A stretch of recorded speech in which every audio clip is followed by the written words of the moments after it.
আসো আসো বাবার, আসো আসো আমার সাথে আসো। তোমাকে আমি যতগুলা ঘর দেখেছি এটাই আমার শেষ ঘর, আর এটার ভাড়াও কম আছে। ভাড়া কম তাইলে তো ভালোই। এই রুমে ভাড়া কম ঠিক আছে, কিন্তু একটা সমস্যা আছে, এই রুমে ভূত থাকে। আরে কাকা সমস্যা নাই, ভুট্টুটা আমরা ডরাই না। আচ্ছা না ডরাইলে তো ভালোই, তাইলে তোমরা থাকো। আর আগের বারেকটারা ঘরে কিছু মাল সামানা রাখা গেছে, তোমরা চাইলে ওগুলা ব্যবহার করতে পারো। আচ্ছা। আচ্ছা ঠিক আছে, তোমরা থাকো, তাইলে আমি গেলাম। ভালোই, আয়। তুই একটা কাজ কর, ঘরটা ঝাড়ু দে, আমি দেখি ঘরের অন্য সাইডটি।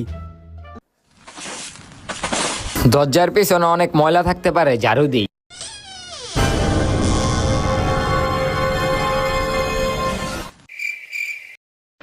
ভালো করে ঝাড়ু দে, ওই যে ময়লাটা দেখস না।